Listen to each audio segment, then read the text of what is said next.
also, there are hadiths about man tashabbaha biqawmin fahuwa minhum. Whoever imitates a people is from them.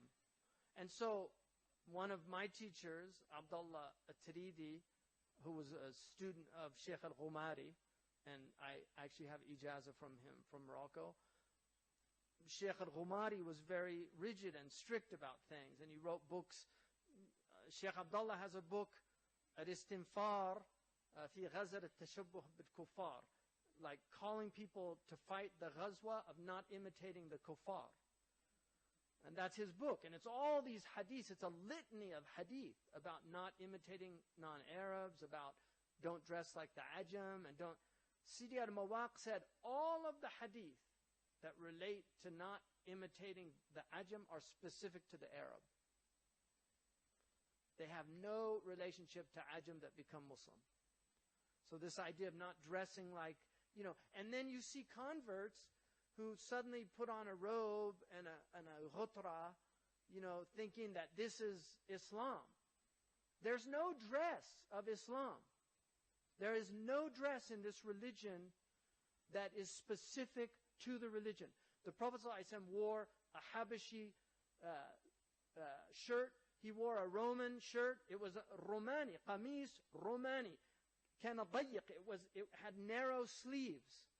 He wore a Yemeni red striped jubba that one of the Sahaba said, I never saw anything more beautiful than the Prophet in that red striped jubba, sallallahu alaihi wasallam. So he was international in his dress.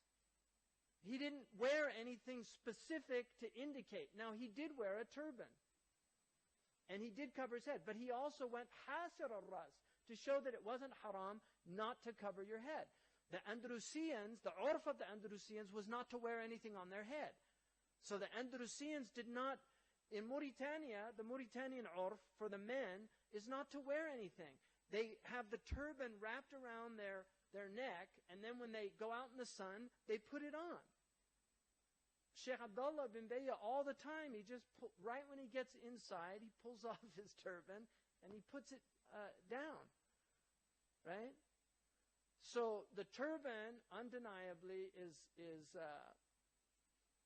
it's arguable that it's from the Sunnah. There's a khilaf about it, but it's arguable. But, let me give you an example. The Maliki said, it's only Sunnah if you do it with tahniq.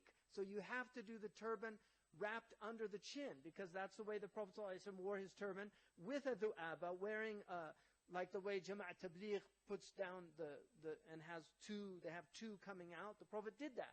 But he wore it under his neck. And this is why the Muhannak was the alim who had the tahniq. He reached a level and he started wearing the turban with the tahniq. So Uthman Danfodio says, if it doesn't have the tahniq, it's not sunnah. So if you put a turban on your head, it's a turban, but it's not the sunnah turban. That's his opinion. Other scholars didn't go by that. So these are khilaf issues. So if the urf is not to wear the hat, which is the common urf in most places now, not to cover the head for males.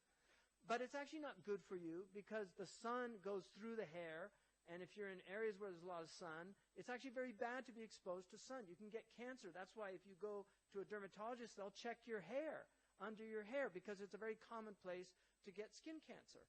And we know now that exposure to the sun is except for very small amounts to get your vitamin D, like 10 minutes a day maximum. But other than that, it's not a good thing to be exposed to the sun.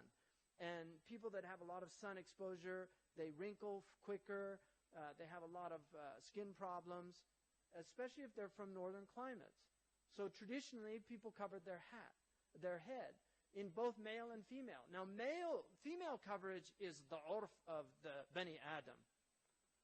I mean, women have covered their head in every civilization, except for Aboriginal peoples who usually wore very limited. They didn't have textiles, so they didn't make cloth. Most of them wore skins and things like that. Aboriginal peoples and the elite, who have always not done those things. But the Byzantine women covered completely, like a lot of some of the areas in the Gulf, the modern Gulf Arabs, where they cover even with the niqab. That was a Byzantine tradition.